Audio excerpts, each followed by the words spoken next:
you to follow on Facebook. You could reach us on Facebook.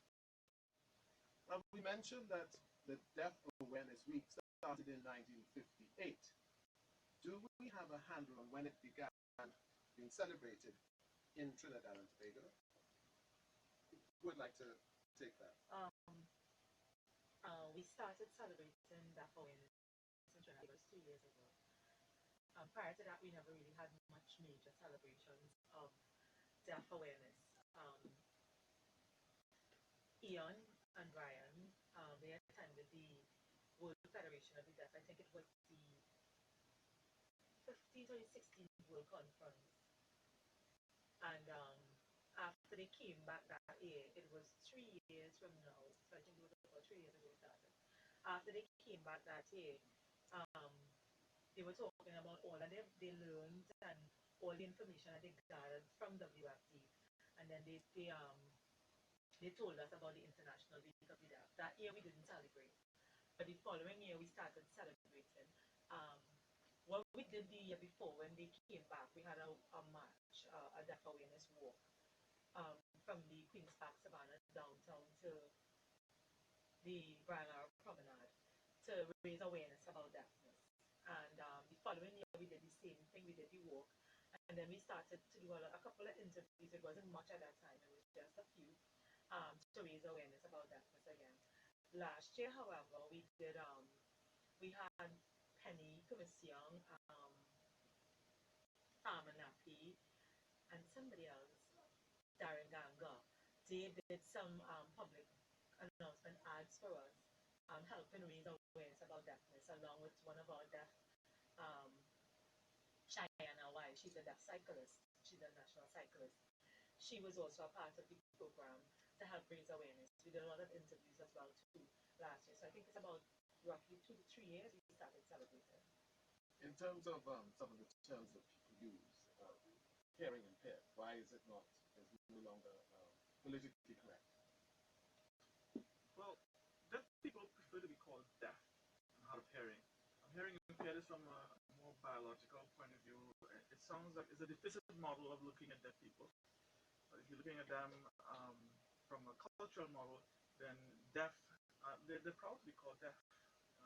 People tend to think of what deaf people can't do, but it's about what they may not be doing or don't do. So deaf people appreciate being called deaf and hard of hearing. In terms of our awareness as a nation, has it really improved in the last 3 years? Somewhat, in some areas, but I think a lot of people are not keeping up with updated research and some of the new thinking that is evidence-based. So like with regard to bilingual education for the deaf, some people are still thinking that deaf people need to learn sign English, sign exact English. They need to learn to speak. There's a big emphasis on being able to hear. But the way the world is going now, we're seeing evidence that when there's bilingual education, when the deaf can be taught in their first language, in sign language, then that works out best for the deaf. Well, we're going to touch on sign language during the course of the program. But I would like to ask Mr.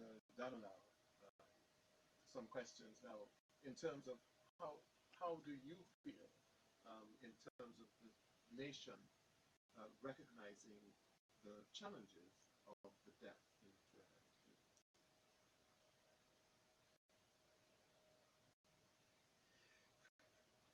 Well, I think it's important for the deaf community to have language access, to be able to sign.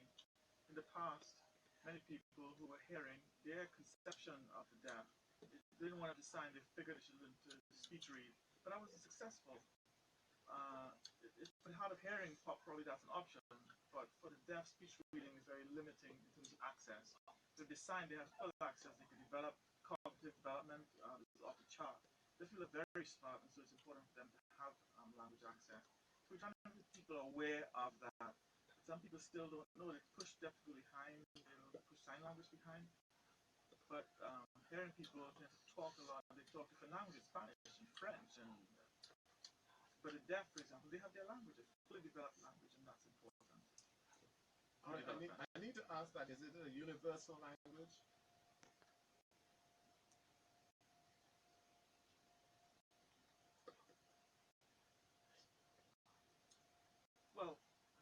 we have various sign languages around the world. Each country have their own sign language.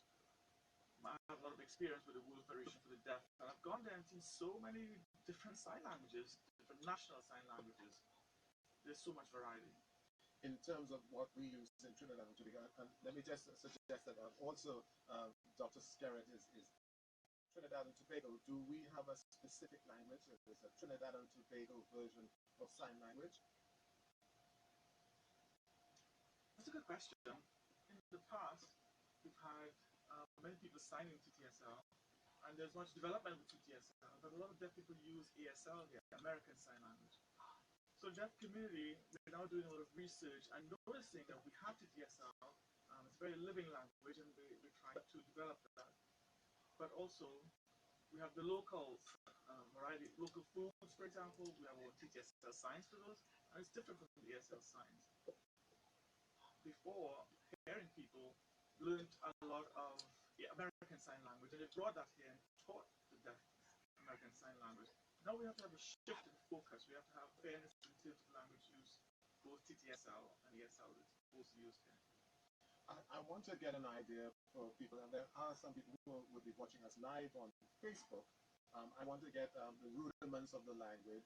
If you could just point out to us, give us a crash course. What would be the first thing you would teach a person who's trying to find out how to use or interpret sign language?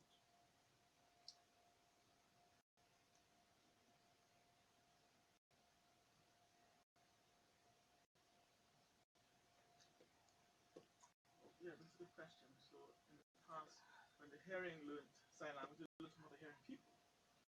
And I guess that was good then, but they didn't have the cultural focus. So it's better for deaf people to teach the language. And for example, facial non-manual markers, multiple themes, are a very important part of sign language. And you best learn that from the deaf, and that's going to help you develop the proficiency in the language.